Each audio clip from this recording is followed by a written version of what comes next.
Welcome to the podcast of the French National Office for Contemporary Performing Arts Dissemination, but you can call us Onda.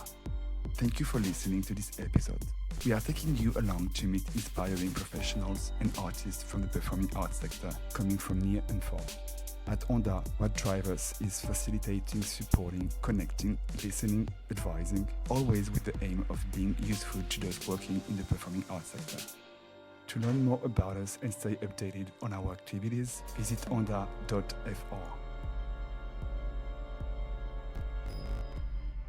In this new episode, we invite you to meet Tatjana Nikolić, an activist and researcher at the Faculty of Dramatic Arts in Belgrade. A guest at the international meeting organized by Onda and le Maillon Théâtre de Strasbourg, Scène, européenne in January 2026 in Strasbourg. She looks back at the protest movements initiated by students in Serbia, which progressively spread throughout the cultural sector. In particular, she examines the role played by artists and cultural institutions in this mobilization. Enjoy listening. Hello, Tatjana Nikolić. Thank you so much for being with us in this studio at Le Maillon in Strasbourg. My name is Anne-Cécile Sibu. I'm Deputy Director of Onda. Tatjana, you were with us yesterday and today for the international meeting taking place in Strasbourg. You were introducing what is happening in the field in Serbia. So my first question is, currently the cultural field and the cultural workers in Serbia are under attack following a movement of protest that started with students. Can you tell us a bit more about the background of this movement and what is happening in terms of attacks and pressure on the field?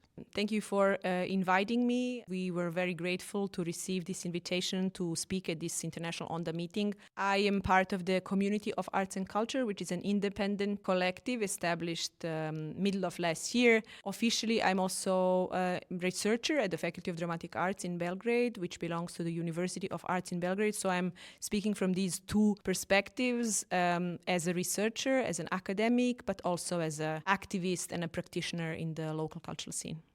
Well, cultural sector has been severely punished for expressing solidarity with the student movement that is now a citizen movement and a mass movement in Serbia for the past 14 months against corruption, against the ruling regime after the collapse of the canopy of a recently renovated train station in the city of Novi Sad, which killed 16 people, citizens, and then also students, and many different organizations, neighborhoods, professional groups starting to protest, asking for accountability and sanctions for the responsible ones. And this is just one of the many affairs that we have witnessed it, and cultural sector is again one of the vocal ones. The repression against theater professionals, musicians, but also many other cultural institutions and organizations, both public scene, independent scene, has been increasing for this past more than a year. In different institutions, we see changes of the job classification as a mechanism of actually firing the employees that are not being obedient. We see the appointments of the loyal managers, even when they have no qualifications. We see significant budget cuts, both for the public institution and the independent scene.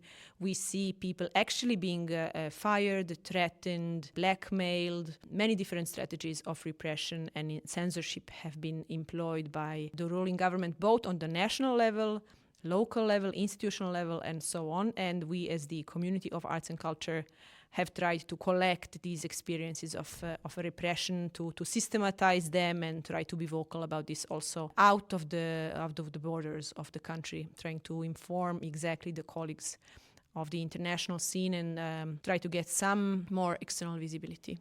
I mean, what you're describing are attacks that are affecting both funding, structures, individuals. How does the field react? Do you see any forms of alliances? If so, how are they made possible? And what do you think are the next steps? First of all, there are so many problems within the cultural scene of Serbia that it is really hard for cultural workers sometimes to organize beyond their own institution. It is hard to organize beyond your disciplines, but these times have, fortunately or unfortunately, brought to reality these new alliances between public sector and independent scene, library institutions and museums, theaters and filmmakers and so on. So there are new bridges being established among the different disciplines and also sectors. There has been a significant gap between independent scene and public sector, which has now been, let's say, reduced a little bit. One of our main or biggest festivals, maybe the biggest international festival, BITEV, that exists for so many decades now, has not happened this year for the very first time due to, on one side, censorship of the government, but on the other side, refusal of the leading personnel to do that kind of censored festival and deciding, no, if we cannot do it as it should be done by the tradition and the importance of BITEV, then we don't do it through the institutional framework at all. And then, for example, a non-BITEF happened, a grassroots, ad hoc, collaborative, alternative, let's say, guerrilla festival happened with a very, very important, significant artistically and politically programming. Through the collaboration, as I said, of individuals, cultural workers of the local scene, several organizations from the independent scene, as well as our Faculty of Dramatic Arts, where I work as a researcher. We also hosted some of the events and contributed. So, of course, this resistance is possible only through these collaborative efforts and through solidarity.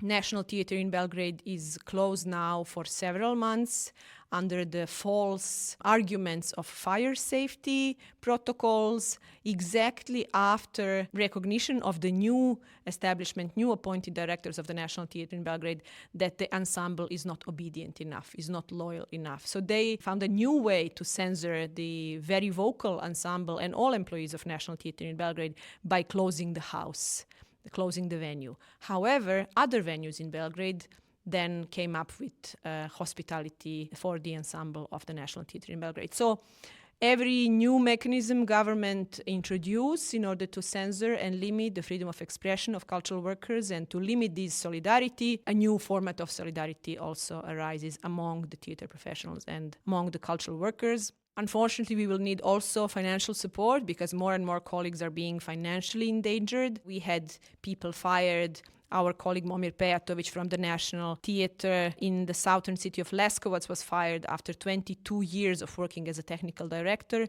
in a theatre. Our colleague Jelena Ivetić was also fired after a long-standing, exceptional service and work as an organizer in Eastern City Theatre of Šabac and so on. Some very important festivals have not received funding and the city of Belgrade had not published any results of open calls for funding for the whole year of 2025. Solidarity is happening, but on the other side, ruling regime is introducing more and more severe levels of punishment, and we are wondering what is happening with all these funds that are not being distributed as they should by the law, by the existing procedure and so on. International solidarity is very important, and this is why we are grateful for Onda also for enabling space for these discussions. We hope that in collaboration with foreign or let's say international performing arts community, we can get some new inspiration, new strength and new support. Thank you so much.